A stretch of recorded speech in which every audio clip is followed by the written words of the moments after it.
माझे नाव पूजा आहे। आज मी माझ्यासोबत झालेली घटना सांगणार आहे। मी नागपूरमध्ये राहते। मी 6वीला असतानाच माझ्या आत्याच्या मुलाच्या, राकेश, आमच्या घरी राहायला आला होता। त्याने 10वीला ॲडमिशन घेतले होते। माझी आत्या मुंबईत राहायचं होतं, म्हणून तिने आपल्या मुलाला आमच्याकडे शिकण्यासाठी पाठवलं। तो हुशार नव्हता, पण पास होईल असा अभ्यास करायचा। मी लहान असल्यामुळे त्याच्यासोबत सामान्य वागत होते, पण मला माहीत नव्हती की त्याच्या मनात माझ्याबद्दल वेगळेच विचार आहेत। मी दिसायला सुंदर होते, लांब, नाक, गोरी। तो माझ्याशी एकटी असताना बोलण्याचा प्रयत्न करत होता। माझे एक्झाम जवळ आले की तो मित्रांसोबत नाईट स्टडीसाठी शाळेत जात होता आणि पहाटे 6:30ला घरी येत होता। एके दिवशी मला 6:30 सुमारास जाग आली। बाहेर थोडासा काळोख होता, पण समोरचे कष्ट दिसले म्हणून उजेडही होतं। टॉयलेट थोडे लांब होते, समोर अंगण होते आणि बाजूला शेती होती।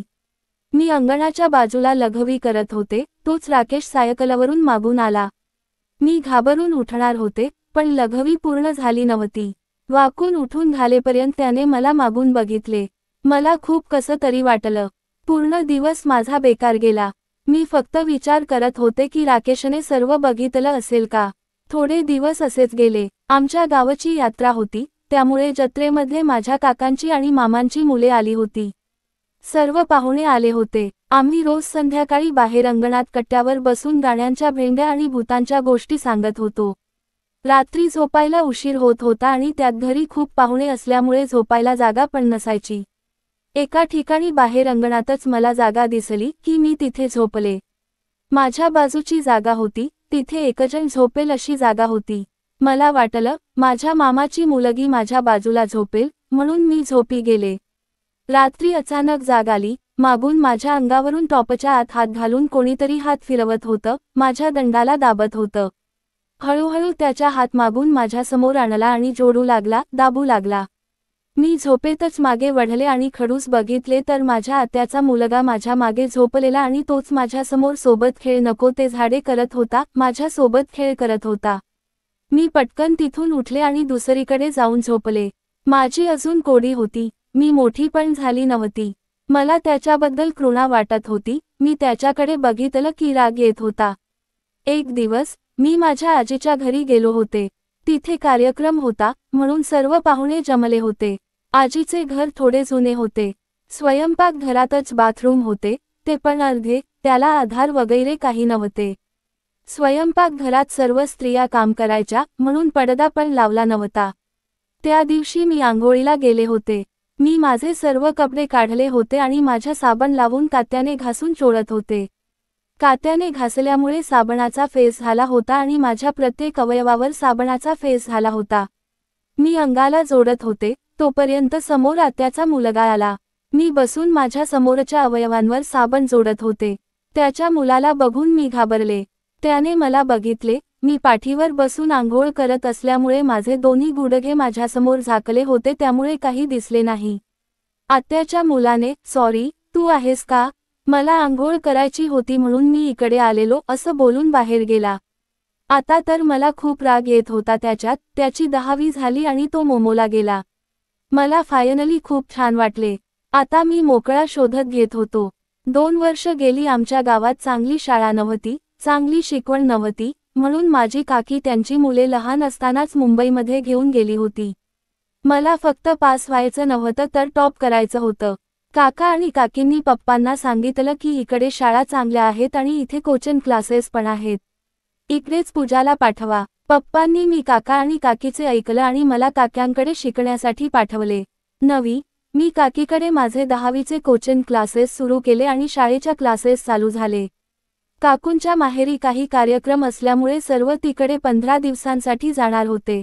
माझी 10वी चालू असल्यामुळे मला जास्त जाता येत नव्हते।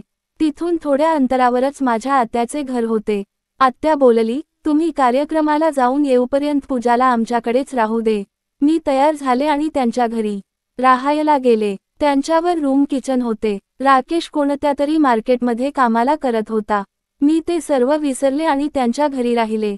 राकेश पण चांगलं बोलत होता, पण तो माझ्याकडे आणि माझ्या समोरच्या अवयवांकडे थोड्या वेगळ्या नजरेने बघत होता। आम्ही सर्व हॉलमध्ये झोपलो होतो। माझ्या उजव्या बाजूला आत्या आणि डाव्या बाजूला बेड होता। त्या बेडवर कधी मामा नाही तर कधी राकेश झोपत होता. एका रात्री मला जाग आली. माझ्या गड्याला कोणीतरी काढतोय असे वाटले.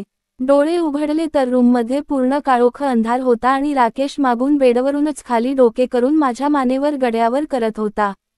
त्याचे हात माझ्या मागच्या अवयवांवर फिरत होते आणि दाबत होते. मी जागी झाल्यासारखं केलं. तो पटकन बेडवर सरकला. मी बेडकडे तोंड करून झोपले आणि मला झोप लागली. पण पुन्हा मला थोड्या वेळाने जाग आली आणि मला जाणवले की माझ्या समोरच्या कोवळ्या भागाला तो थकतोय. मला याचा त्रास होत होता, परंतु तो खूपच आक्रमक होता. मी पटकन तिथून उठले आणि आत्याला म्हणाले, आत्या, तुम्ही इकडे झोपा, मी तिकडे तुमच्या जागेवर झोपीन. आत्याने विचारलं, का? काय? मी आता त्यांना काही नाही बोलले. कितीतरी असलं तरी तो तिचा मुलगा आहे आणि ती काहीतरी मला बोललेली असती. म्हणून मी बोलले की मला झोपेत भेट लागतोय. आत्याने बोलली, ठीक आहे. आत्याच्या मुलीने लग्न झालं आहे. मी तिला सर्व काही शेअर करत होते. 2 दिवसांनी ती घरी आली. मी तिला सर्व काही सांगितले. ती बोलली, हे बघ, या वयात प्रत्येकाला असे होते. मी राकेशला पकडते, तू ही गोष्ट कुणाला सांगू नको, नाहीतर माझ्या आईला तुझ्या आत्याला सहन होणार नाही. मी बोलले, ठीक आहे. तिने आत्याला काय सांगितले काय माहिती. आत्याने माझ्या पप्पांना कॉल केला आणि सांगितले, राकेशला पूजा आवडते. राकेशच्या शहाण्यात त्याचे लग्न करूया. त्यांनी बोलले की तिची 10वीची परीक्षा उद्या आहे, बोलूया. माझी 10वीची परीक्षा झाली आणि घरी मी पप्पा आणि मम्मीकडे गेली. आत्याचा सारखा पप्पांना कॉल करत होती. एकदा पप्पांनी मला विचारलं, राकेश लग्न करणार आहे का? मी नाही करणार, मला अजून शिकायचे आहे. त्याला फक्त 7,000 पगार आहे, मी शिकून काहीतरी करणार आहे. पप्पांनी आत्याला नकार सांगितला. 2 वर्ष निघून गेली. मी PCSच्या सेकंड इयरला होते. त्यावेळी मला आत्यांनी कॉल केला आणि सांगितले की राकेश लग्न ठरला आहे. लग्नाला मला ही गोष्ट ऐकून खूप आनंद झाला. मी लग्नाला गेले. त्या मुलीला पाहिले तर तिचे नाव बघून आश्चर्य वाटले. त्या मुलीचे नाव पण पूजाच होते. पण ती मुलगी खूपच बारीक होती. तिची बॉडी पण नव्हती. तिची बॉडी अट्रॅक्टिव्ह पण नव्हती, फक्त गोरी होती. त्यांना वाटलं की आता ही बारीक आहे, नंतर अंगाने भरून येईल म्हणून त्यांनी त्यांच्याशी लग्न करून देत होते. माझे शिक्षण पूर्ण झालं, जॉब करून लागले. 2 वर्षे जॉब केल्यावर माझी बदली मुंबईमध्ये झाली. मुंबईमध्ये काकी राहायला गेली. माझं वय आता 26 झालं. मला लग्नासाठी मुलं बघत होते, पण मला एकही मुलगा आवडत नव्हता. मी दिसायला सुंदर होते, म्हणून मला भरपूर स्टडी येत होती, पण मुलं स्मार्ट होत नव्हती. एकांचा वय जास्त होता, तर एकाचा जॉब चांगला नव्हता, तर एकाला घर नाही अशी स्थळं मला येत होती. म्हणून मी लग्नाला नकार देत राहिली. काकीच्या मुलास मुलीचे लग्न ठरले, त्यासाठी ते 1 महिन्यासाठी गावाला जाण्याची तयारी करत होते. मला जॉबला सुट्टी नव्हती. मी लग्नाच्या 2 दिवस आधी जाणार होते. काकी बोलली की तू आत्याच्या घरी राहायला जा, पण आत्याचे आणि मामा तर गावी राहायला गेले होते. तरी फक्त राकेश आणि त्याची बायको होती. काकी बोलली, 1 महिन्यांचा प्रश्न आहे, रहा. मी तयार झाले आणि त्यांच्या घरी गेले. पहिले 2 दिवस तर राकेशची बायको पूजा माझ्याशी बोलत होती, पण पुन्हा मी तिथे राहत असलेले तिला आवडत नव्हते. कदाचित तिला माहीत झालं असेल की राकेशला मी आवडत होते. एक दिवस मी टाईट टॉप घातला होता. तो टॉप मला खूप आवडत होता. मी त्यांच्या रूममध्ये आरशात बघून केस विचारत होते, तर राकेश आत आला. त्याने मला वरून खालून बघितली आणि पूजाला चिडून म्हणाला, तू पण खाऊन पिऊन पूजासारखी होणार, किती बारीक आहेस तू. मी पूजाकडे बघितले, तर ती खूपच बारीक होती. तिच्या समोरचा भाग तर पूर्ण सपाट होता. बहुतेक राकेशला मजा घेता येत नव्हती, म्हणून चिटचिट करत होता. मी आवरून जॉबला गेले आणि दुसऱ्या दिवशी रात्री मी हॉलमध्ये झोपले होते. त्यांच्या बेडरूममधून आवाज येत होता. मी दरवाजाजवळ जाऊन पाहिले. त्यांच्या क्रिकेटचा सामना चालू होता, पण मला काहीच कळत नव्हतं. मी पटकन हॉलमध्ये गेले आणि झोपी गेले. लग्नाला 4 वर्षे झाली, पण राकेशला पाळी राहत नव्हती, म्हणून राकेशच्या बायकोची उपचार सुरू होती. रविवारी मला सुट्टी होती. त्या दिवशी राकेशची बायको हॉस्पिटलमध्ये गेली होती, त्यामुळे मी एकटीच होते. थोड्या वेळात राकेश आला, आवरून पाणी प्यायला आणि माझ्यासोबत हॉलमध्ये टीव्ही पाहत बसला. मी टीव्ही बघण्यात गढून गेली. राकेश माझ्या बाजूला येऊन बसला आणि माझ्या केसांमध्ये हात घालून त्यांना ओढून घेतलं आणि मला काहीतरी करण्यास सुरुवात केली. मी त्याला दूर ढकललं. मी त्याला म्हणाले, काय चाललंय राकेश? तो म्हणाला, काय चाललंय? तुझ्यामुळे माझं आयुष्य खराब झालं. मी बोलले, माझ्यामुळे तुझं आयुष्य कसं खराब झालं? माझा काय संबंध? तो बोलला, मी तुझ्यावर खूप प्रेम करत होतो. तू दिसायला एवढी सुंदर झालीस आता, आणि माझ्या बायकोसोबत मला थोडीही मजा येत नाही. तिचं नाव बघून मी तिच्यासोबत लग्न केलं कारण मी तुझ्यावर प्रेम करत होतो. तू नाहीस तर तुझ्या नावासारख्या मुलीशी लग्न केलं आणि आता मला शारीरिक सुख मिळत नाही.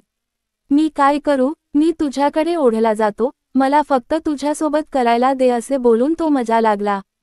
त्याने मला करायला सुरुवात केली. मी पुन्हा त्याला दूर ढकलले, हे बरोबर नाही. तुझं लग्न झालंय, असे बोलून मी निघून जाणार होते. तोपर्यंत त्याने माझे हात उचलून सोफ्यावर बसवले, मोबाईल बाहेर काढला आणि व्हिडिओ दाखवू लागला. व्हिडिओ बघून मी घाबरले कारण तो व्हिडिओ माझ्या बाथरूममध्ये आंघोळ करताना होता. अंगावर एकही वस्त्र नव्हते. माझ्या अंगाचं प्रत्येक अवयव व्हिडिओमध्ये दिसत होतं. अरे, अबाधित आरोग्यासाठी या प्रकारच्या गोष्टींचा अभ्यास करणे आवश्यक आहे, म्हणूनच मी घाबरले. रडायला लागले. नको रे राकेश, असं करू नकोस, तो बोलला. मग मी जे बोलले ते करायला तयार झाले. मी रडत खाली मान घालून बसले. तसेच त्याने मला सोफ्यावर ढकलले. मी फक्त वर होती, तो पूर्ण माझ्या बरोबर भुकेल्या माणसासारखा होता. खूप दिवसांनी जीवन मिळत असलेल्या भुकेल्या व्यक्तीसारखा तो माझ्या शरीरासोबत भूक बघत होता. माझ्या अंगावरचे सारे त्याने काढले. आता मी पूर्ण होती. माझ्या शरीराच्या प्रत्येक अवयवाकडे तो पाहत होता आणि भुकेला लांडग्यासारखे माझे लचके तोडत होता. त्याने माझ्यासोबत सर्व काही केलं, एवढ्या जोरात केलं की मला दररोजच्या शांततेचा अनुभव घेता आला नाही. दुसऱ्या दिवशी मी ते घर सोडून आणि जॉब सोडून घरी गेली. मला पश्चाताप होत होता की का त्याच्या घरी राहायला गेले. जखम अशी होती की ती कधीच भरणार नाही. मित्रांनो, या गोष्टीचं उद्दिष्ट कोणाचंही मन दुखावणं किंवा कोणत्याही अनैतिक गोष्टींचं समर्थन करणं नाही, फक्त तुम्हाला जागरूक करणं आणि सतर्क राहण्याचं स्मरण करून देणं आहे. समाजात अशा घटना टाळण्यासाठी तुम्ही सतर्क राहा आणि इतरांनाही सतर्क करा. जर तुम्हाला माझी ही गोष्ट आवडली असेल तर या व्हिडिओला लाईक करा आणि चॅनलला नक्की सबस्क्राईब करा. धन्यवाद.